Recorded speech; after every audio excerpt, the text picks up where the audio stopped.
Del barrio a la gloria, sueños de niñez. Quiero hacer una pregunta que le hago a todos mis invitados, porque ninguno llega de casualidad. Siempre Sí. hay algo que te lleva a otra cosa, y en este caso es cómo tú llegas al periodismo deportivo, cómo empiezas a relatar. Hemos escuchado algunas historias porque para los que no saben, yo participo en uno de tus cursos, que ya vamos a hablar de eso. Ok.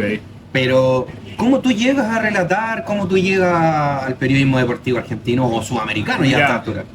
Vamos por partes. El comienzo, yo creo que se da en una etapa de adolescencia, preadolescencia, de ahí a los 13, a los 14, cuando, como muchos, uno empieza a asumir y a darse cuenta que no va a llegar a ser jugador de fútbol o no va a llegar a ser deportista profesional, ¿no? Era tal vez el sueño de chico, obviamente. De todo. Sí, por eso. ¿Viste? Llega un momento de decir, che, me parece que no va. Y a mí la verdad me gustaba mucho todo lo que era medios de comunicación, informar, era otra época obviamente, era televisión apenas, mucha radio y obviamente los medios de lectura a los cuales estamos acostumbrados. Y nada, yo de alguna manera comencé ahí, me fui dando cuenta de eso, me gustaba mucho informarme, me gustaba mucho el diálogo sobre la información, ¿no? O sea, quién era el arquero suplente de Newell's, etcétera, etcétera. El vestuario como tal, como le dicen acá. Sí, eso, y la charla también así de fútbol era muy.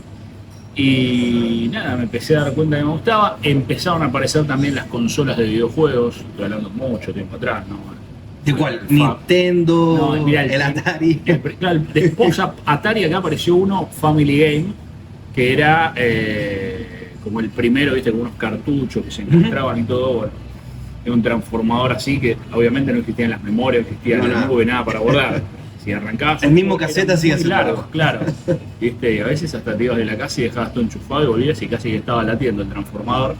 Pero bueno, ya empezaron a aparecer jueguitos donde uno, al margen de lo que podía hacer para relatar y demás, le empezaba a encontrar también la vuelta, che, mirá, me está gustando hacer esto. Y ahí yo creo más o menos a los 14, 15 ya tenían claro para dónde iba, la idea, cuál era la intención. La intención cuál era ligarme al periodismo y sobre todo era un momento de cierto auge del periodismo deportivo. Entonces en ese contexto... nada, yo creo que a los 15 aprox ya tenía muy claro cuál era el camino y de hecho trataba de hacer cosas con las herramientas de ese momento que no eran estas, que te podés juntar en cualquier lado y demás, era todo mucho más artesanal. ¿De qué jugaba Fabián Taboada en esos ¿Fútbol? tiempos? ¿Sí? Mirá, ¿O había otro deporte? No, bueno, claro, exacto. Yo hice mucho tiempo fútbol, obviamente. Tenía una gran ventaja, mi tamaño, si bien ahora se ha ensanchado un poco y demás, en cuanto a altura, aprox desde los 10 años es más o menos centímetros más, centímetros menos. Entonces, y nada, me ponían de 9, jugaba de espalda, hacía 15 goles por partido, que esto que lo otro. Claro, en un momento empezaron a crecer todo y ahí ya me empecé a dar cuenta que no era demasiada mi habilidad, no alcanzaba esa habilidad para destacar, si tenía que buscar de otras maneras. Y que obviamente lo que me generaba buenos réditos en ese fútbol infantil era el tamaño, sobre todo en la época, perdón, de joven. Así que era el famoso 9 ahí. Después fui cambiando para allá el fútbol amateur y en sus últimos partidos han sido como un central aguerrido, estratégico y no mucho más. No, uno con el tiempo se va echando hacia atrás. Ahora Sí. ahí en tu carrera no te has echado hacia atrás, buen chileno, sino que ha sido para adelante y para arriba. Es que fue así, cuando nos dimos cuenta que con algo íbamos para atrás, dijimos tenemos que ir con algo para adelante. Oye, ¿y cómo llegas tú a la televisión, a la radio primero? Claro, yo termino lo que aquí en Argentina es el secundario, yo ya tenía muy claro, ¿viste? Acá está el jardín, las etapas escolares, el primario y el secundario. Después vos podés optar por seguir escolarizándote de alguna manera, aunque no es escuela, con universidades, facultades y demás. Yo ya tenía claro que terminaba y iba a hacer algo relacionado con esto. Yo termino en 2003 y ya en 2004, en los primeros meses, te decía, empiezo a vincularme directamente por una época de mucho auge de sitios web y de compra de espacios de radio pequeña. Entonces se juntaban entre un par, compraban un espacio en un radio, hacías un programa.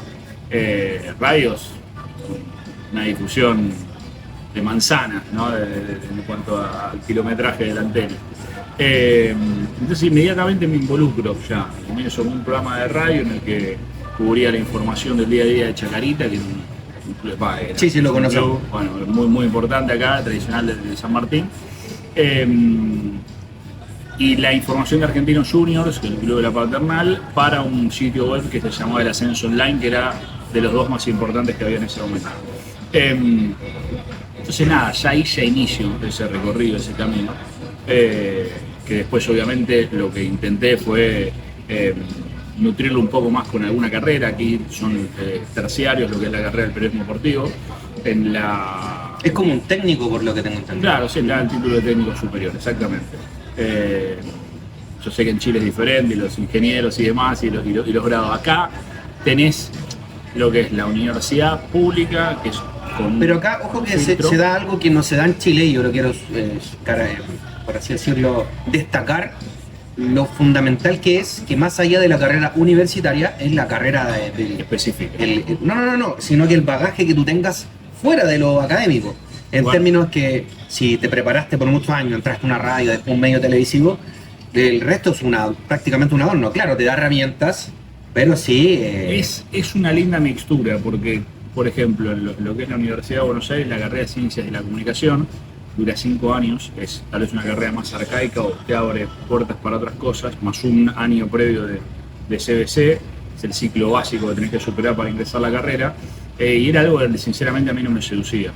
Yo quería un poco más de barro, como se dice habitualmente, ir a los bifes. Estudié en el Instituto Superior de Periodismo Deportivo, el famoso ISPED, que queda en el barrio de Caseros, que sinceramente desde mis locaciones me complicaba un poco. Aproximadamente de 1 hora, 1 hora y media. Sí, era tren o subte, colectivo, pero bueno, esa dinámica...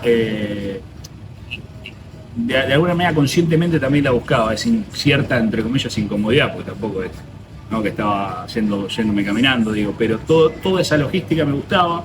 Es una institución con un pasillito y puertitas a las aulas, y ese pasillito a mí me traducía a vestuario, claro, ¿no? Vestuario de fútbol de ascenso. Y aparte todo lo que te deja el camino yo te lo digo por el tema teatro, que me tocó a mí vivir. Sí. En el teatro los profesores, los académicos decían, vayan escuchando lo que conversa tal persona, vayan viendo qué es lo que va haciendo el otro, y eso igual te va dando como un ADN para tu carrera. Exactamente, tal vez eran épocas con más paciencia, eso también, claro, es verdad. Sí. Entonces, yo la primera vez que fui acreditado a una cancha sentía que estaba, que la NASA me había colocado en la luna directamente. Y era eso, era saber cuál era mi función, no pasarme de ese rol y, como decís vos, tratar de hacer el operativo esponja y, ¿no?, ir adquiriendo todo. Che, ¿por qué hace ese? ¿Quién es? ¿A dónde fue? Esa era un poco la búsqueda. Así que ahí comencé, y después viene la otra parte de esto, de nuestra profesión, por lo menos aquí en la Argentina. Entiendo que en el continente, por lo que dialogo con todos, es bastante similar. Vos tal vez podés tener en la pared colgado todos los diplomas, pero extrañamente aparezcan búsquedas directas. En tiempo atrás eran los diarios, ¿no?, con los clasificados, ahora un poco online, directas para puestos específicos, claro, como los que nos gustan a nosotros. ¿Cómo se suelen generar esas cosas? Por intermedio de contactos. Y ahí es la parte donde a veces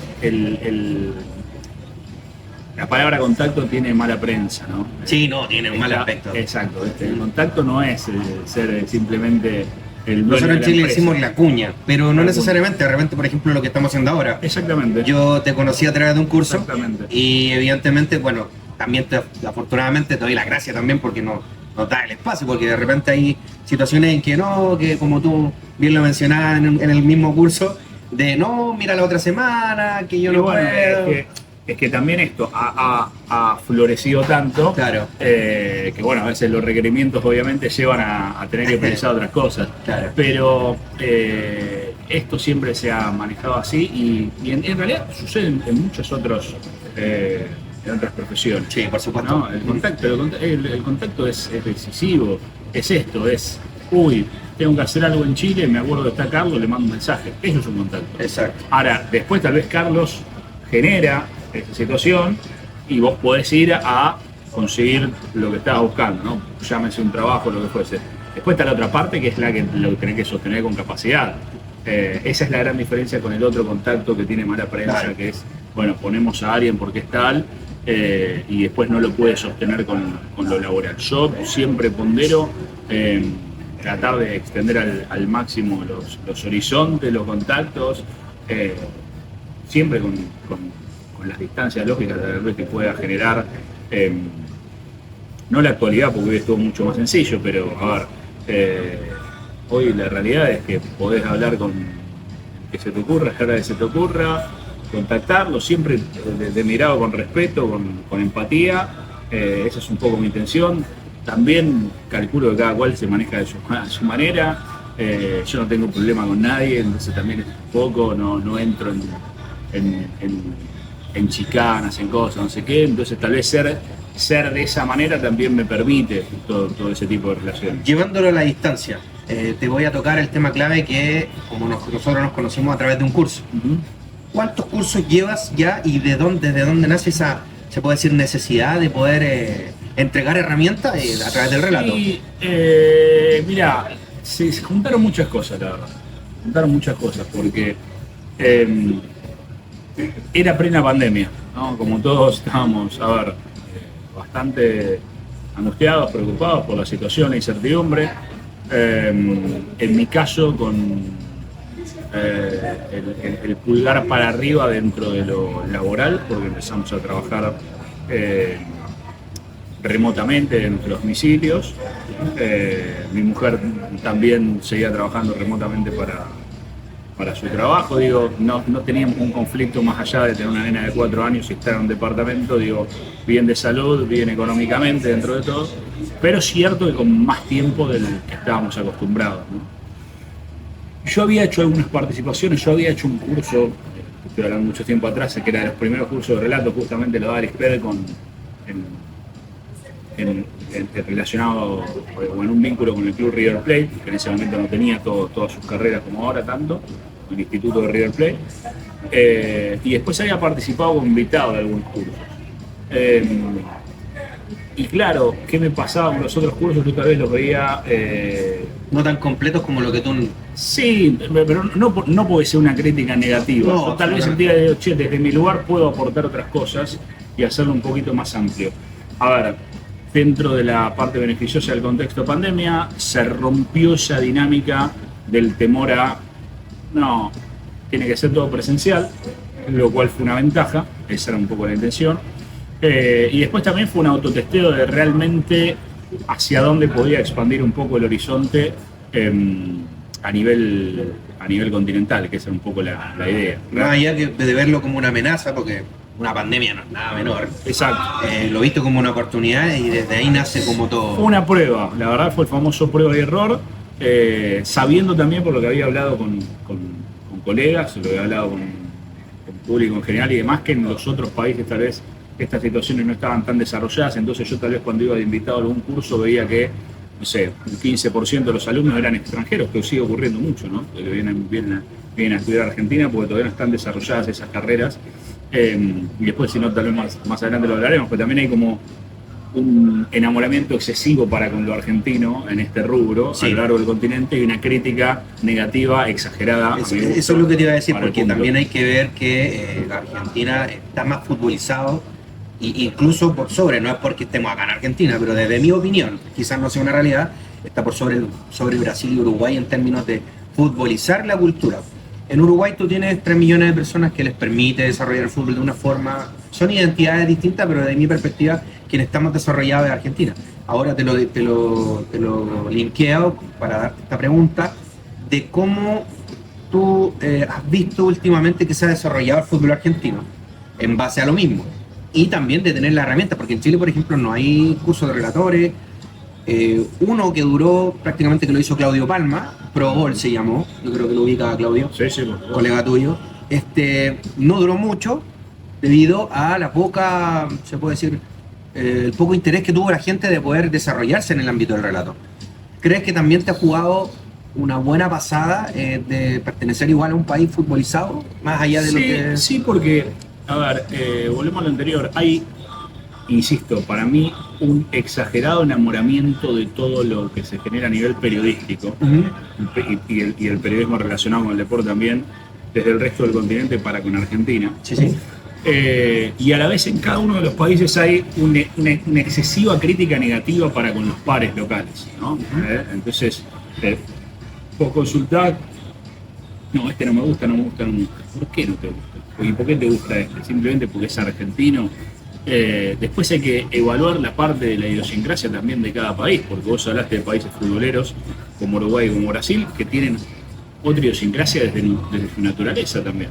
Nosotros Argentina somos los más preocupados del continente, entonces nuestra vida es Boca River para todo, que yo no la comparto, pero es así, la gran media es así. Es que yo creo que ahí pues no es tanto Boca River, hoy en día conocemos más del fútbol por lo mismo, por lo que va dando, porque todos pueden ubicar a Belgrano, Talleres, te vas más al interior Lanús, Rosario, que tiene a dos equipos importantes. Por eso digo, siempre fue como el reflejo del fútbol, porque vos marcás Brasil, que es la potencia del continente, pero también con otro tipo de... Bueno, primero ahí ya hay un conflicto idiomático, que no es un detalle menor, que hay que evaluarlo, y después obviamente con otro tipo de cultura.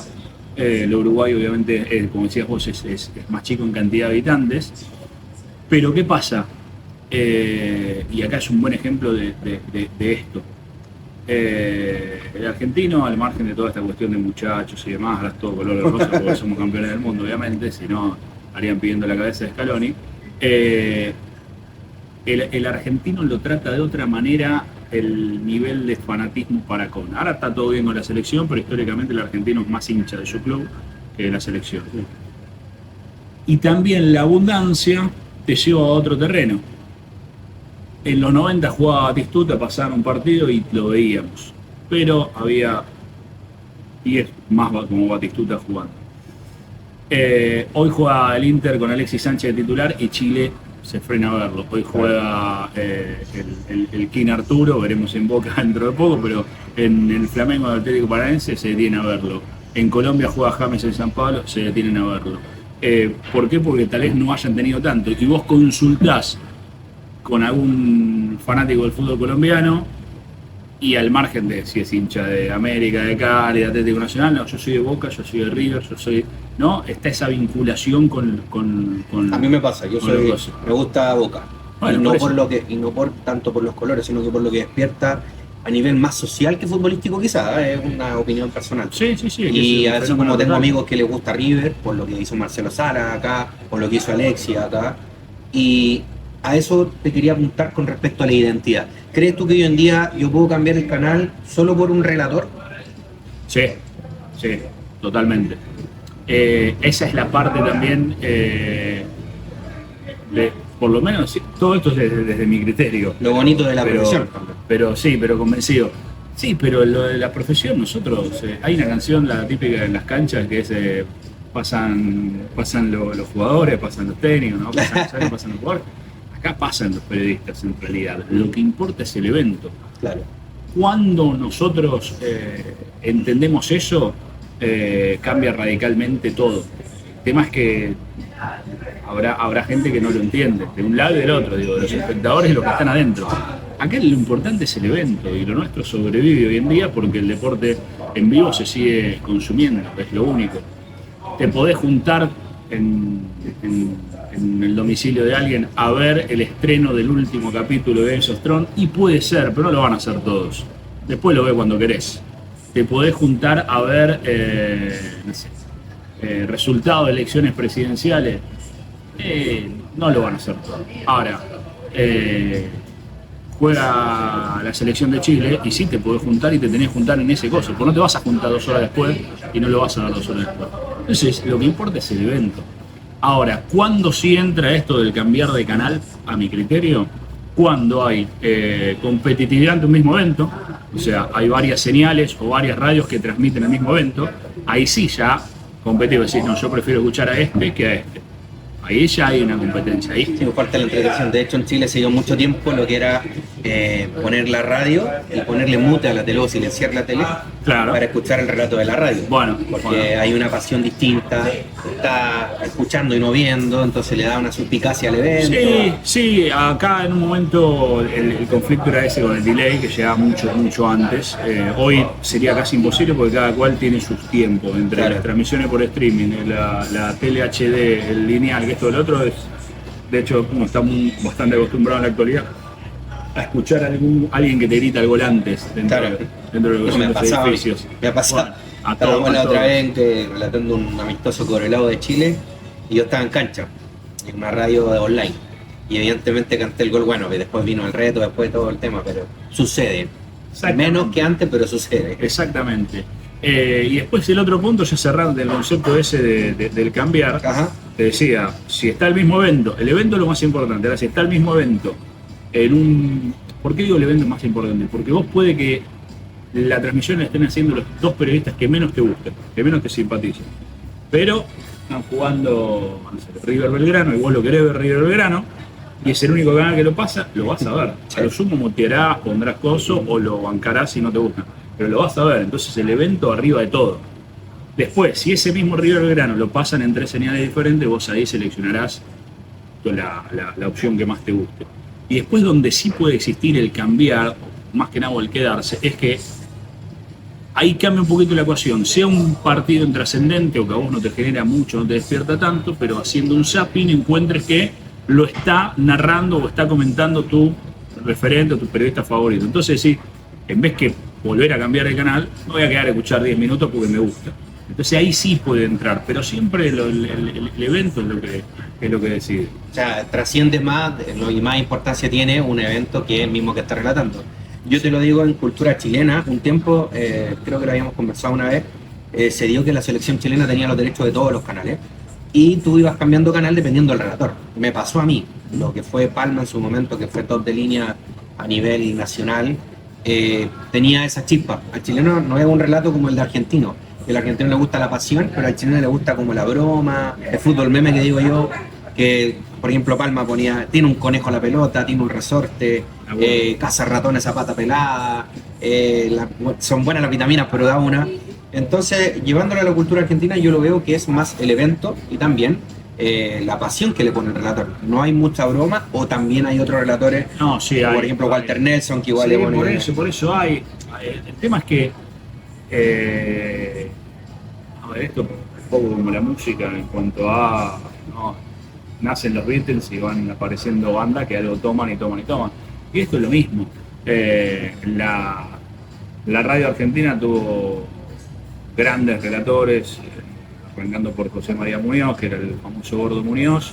Después en la televisión, al aparecer el concepto imagen que vos lo estás viendo, tal vez la exageración en cuanto a tonos pasionales y demás, no podía ser tan fingible. En la radio, en definitiva, somos los ojos del que no está viendo. Y ahí apareció la línea Mauro Viale, el famoso gol de Diego a los ingleses con Mauro con otro tipo de tono, hasta que rompe un poco el esquema Marcelo Araujo, que es el que rompe con el esquema. Y Marcelo Araujo era el rey del humor de alguna manera. Sí. Ahora, ahí se abre todo el se viene el Boca, canal. el maestro y todo. Todo. Estoy Crazy Macaya, todo eso lo inventó a él, le pone otro ritmo. Ya había aparecido Víctor Hugo como para seguir la línea de lo que eran los relatores bien radiales, y eso hizo que se empiece a ¿Crees tú que llevando los relatores, cuando llevan la radio a la televisión, es mejor o más fluido el relato? ¿O hoy en día está más marcado y es distinta la identidad? Sí. Por lo menos yo lo veo en ESPN. Sí, yo creo que hay un poco de todo. Tenés que tratar de interpretar también los momentos.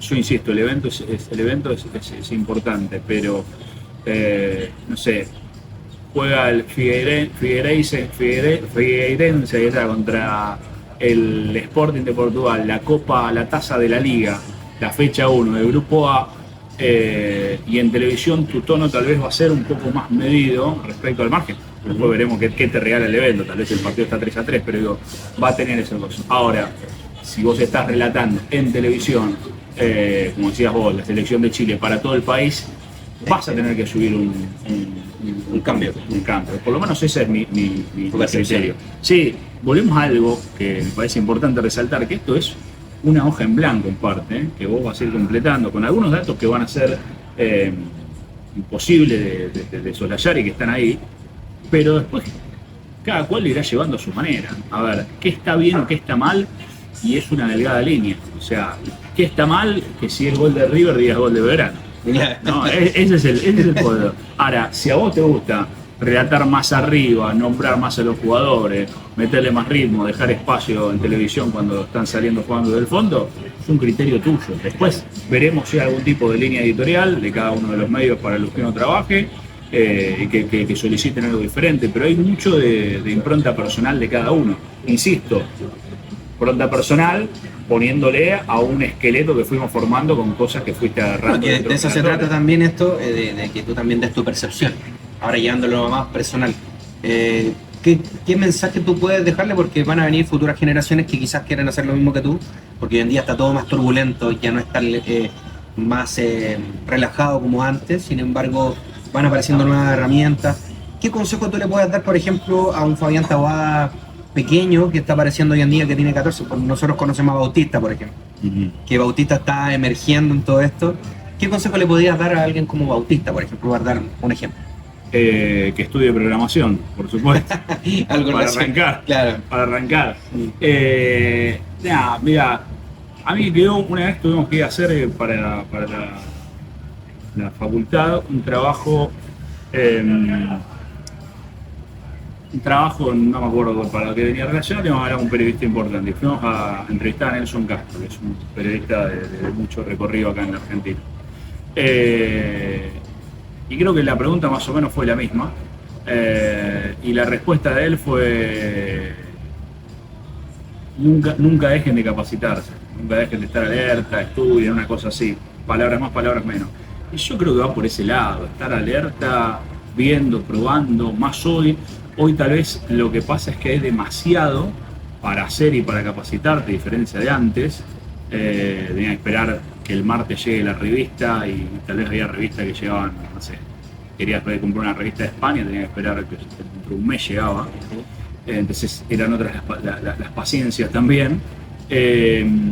Y es eso, ¿viste? Es estar atento. Hoy lo que te permite todo es el famoso prueba y error mucho más activo, al margen de que ese abanico de oferta hace que a veces la inmediatez te juega una mala pasada. Y a frustrarte demasiado rápido. Claro. Yo creo que lo hablamos en el curso, pero el 82% de los podcasts no superan el capítulo 3. Claro. ¿No? El capítulo 2, creo, o el 3, digo, te está hablando de...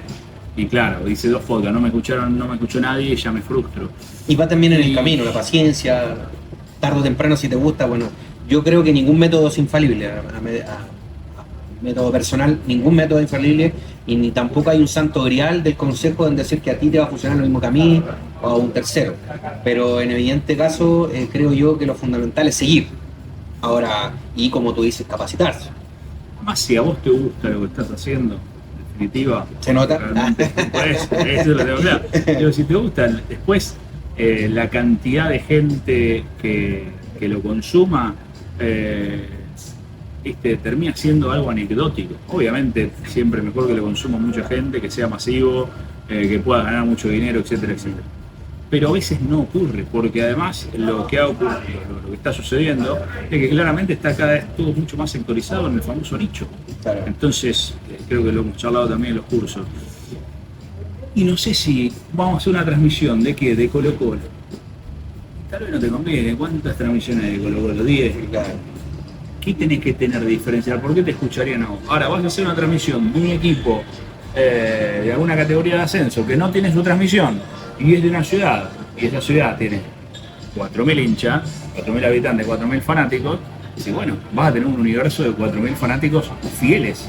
Entonces ahí también cambia un poco la estrategia actual de hacia dónde podés ir. Y sí, tal vez no seas el redactor más conocido de Chile, o el presentador, o el comentarista, lo que quieras, pero pasás a ser referente para ese público, y además después, en esto de los contactos, si ese equipo juega la Copa Chile y le va bien, Y alguno de estos medios de los que hablábamos antes decir, che, necesitamos a alguien que sepa. Y quién sabe, mira, hay un relator que hace la campaña.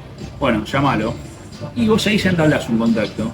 Y a ver, che, te relataba bien. Mirá que el año que viene tenemos un casting. Y nunca sabes, ¿no? También, obviamente, decía Bruce Willis cuando hacía Duro de Matar, perdón, no me acuerdo cómo era la traducción en Duro de Matar. Duro de Matar esta, Sí, bueno. sí. Decía algo como que siempre estaba en el lugar Y en el momento- equivocado, en el momento sí. equivocado. Bueno, Y pasa. acá es al revés. Acá a veces estás en el momento ideal, porque muchas veces pasa eso en este medio. Yo conozco gente muy talentosa que hoy no está trabajando esto y viceversa. ¿Pero por qué? Porque a veces era que ese día buscaban y, che, necesitamos tal cosa y había 10 Carlos y quedó un solo Carlos. Claro. Y a los 5 años no tenía ningún Carlos y necesitamos poner a alguien y bueno, vení Joaquín. Me pasa con eso, con el método de buscar, porque imagínate cuando yo tenía 17 años, fui de público a un lugar, empecé a ir de público en un programa muy conocido en Chile y terminé trabajando en ese programa. Entonces el momento indicado, en el momento preciso, te va a llevar a tener no tan solo la oportunidad, sino que también más herramientas. Es moverse. Para mí es moverse. Después no comparto la frase, no es que haya que aplicarla, y esto me parece interesante, lo del famoso salir de la zona de confort. Es algo optativo, lo cual está bueno y te genera preguntas, pero no es que lo tengas que hacer sí o sí. Me parece que es un gran momento para hacer cosas. Sobre todo porque puede que todo esto que estemos haciendo en un año quede totalmente obsoleto. Claro. El avance tecnológico, sobre todo que se ha dado del 2008 hasta aquí, aprox, si querés 2010, es muchísimo más superior, sobre todo en esto, perdón, de los medios de comunicación, a lo que se había generado en 35 o 40 años atrás. Porque vos si vas un poco a la historia, desde los primeros periódicos y magazines y demás, a la aparición de la radio hay un tiempo muy prolongado. Después de la radio aparece la televisión. Estamos hablando como algo muy exclusivo, no era como ahora hay televisores por todos lados. Después se le suma el color a la televisión y durante un tiempo es eso solo. Sí, le podés agregar no la anécdota, pero digo, la sumatoria de la televisión por cable, a mediados, sobre todo masivamente Y la en exposición nuestros también. países a mediados de la década del 90. Y después mucho más. Eran las tres cosas: gráfica, radio, televisión. Y nada más. Y 2008, 2009, ya con la aparición de redes sociales más masivas como Facebook, Twitter y demás, más la aparición de los dispositivos, los smartphones cada vez más evolucionados, bueno, fue tú. Y la verdad que ya estamos hablando de la inteligencia artificial y qué va a pasar y esto y lo otro. Y entonces no sabemos dónde va a detenerse. Antes era todo mucho más estático. Era pero real. Había radios que para que ingrese alguien, lamentablemente ha pasado que falleció alguien y ahí se abrió un hueco. Fíjate cómo era, si no estaba todo armadito y durante años, porque volvemos al comienzo, no hay vida útil del periodista. O sea, vos podés seguir hasta que digas basta. Claro. Entonces pasaban muchas radios, principios de los 2000 y demás, que era este Boca, este River, este comenta, este relate, estaba todo así armado y no pasaba nada. Además los mecanismos de programación de las ligas eran más estáticos, no se televisaban todos los partidos. Hay un montón, ¿viste?, de esas cosas que cambiaron muy rápidamente. Hoy, si querés, agarramos la computadora y pongamos fútbol en vivo, algo vamos a encontrar. Segunda división de Uzbekistán, lo que quieras. Entonces, ese avance o evolución, después veremos si es positivo o negativo, pero está. Soy muy convencido en eso de, al margen de que haya un montón de cosas que no comparta y que no consuma, hay un montón de cosas que son reales. No puedo hacer nada contra la realidad. Entonces, en ese sentido es eso, tratar de adaptarse. Se van cambiando las cosas y bueno, voy pispeando de qué trata, qué están haciendo. Se siempre destaco el trabajo de Secta Deportiva en sus medios de YouTube. Yo la verdad no lo consumo, o sea, no es que lo consumo, no es que veo los partidos con ellos ni eso. pero estoy recontra al tanto de qué hace. A veces tengo 5 minutos y te espero, y este quién es, qué hace, de dónde viene. Para estar al tanto, porque eso también es una ventaja. Exactamente, para saber de qué va y para saber también el público que consume eso. Que yo no lo consuma no quiere decir que esté mal, ni que esté bien, digo. Hay un público que consume eso, entonces es ir viendo de qué trata la historia y para dónde va todo. Después uno decide, me subo o no me subo, pruebo o no pruebo, es eso. Fabián Taboada, ¿para dónde va este 2023, lo que queda, y 2024? Y lo que queda, vamos a tratar de cerrarlo positivamente, como siempre. Y 2024, la verdad, viendo un poco... Porque no te voy a preguntar si te gustan o no las cosas, se nota en los relatos, yo he escuchado Sí. hay que ponerle ganas, o sea, te gusta, porque hay muchos que pueden decir no, que me gusta, como lo que decíamos anteriormente, este relator sí porque veo que le ponga pasión, pero en el fondo a ti te gusta lo que haces, y yo creo que eso es lo fundamental, y por eso te pregunto para dónde va el 2024, porque te veo mucho en rugby. Sí, a ver, seguiremos obviamente con fútbol y rugby como los deportes preponderantes, viendo también si salen algunas cosas también para seguir con esta parte de la docencia o algunas otras cosas, con charlas y demás y capacitación para justamente otro tipo de públicos, porque esa sí es la parte en la que uno siente desde acá que injustamente no está desarrollada tal vez en otros países y que se podría hacer tranquilamente. Pero bueno, también ahí hay que romper ese paradigma de la crítica, insisto, demasiado negativa para con el local. No sé por qué se daba eso, yo creo que hoy se magnifica obviamente por el inconsciente colectivo de las redes sociales, que se pone de moda pegarle a Carlos. Yo para no tener el temor de no formar parte voy a poner algo contra Carlos, y tal vez no sea tan así, después me lo cruzo a Carlos y che, qué bueno Carlos, qué bueno lo tuyo. Entonces en ese sentido viendo eso, pero nada, la verdad es sí, o sea, es algo muy disfrutable y mi objetivo por lo menos desde el inicio de la carrera y sí siempre ha sido, obviamente con errores y aciertos y tratando de pulirlo con el paso del tiempo, pero ahora más convencido también por cuestiones de madurez, de acercarse a los 40 y demás. Mi objetivo tiene que ser, primero, que el evento sea el protagonista y yo trato de darle al que está del otro lado lo que a mí me gustaría escuchar. Siempre con cuestiones... Del barrio a la gloria, sueños de niñez.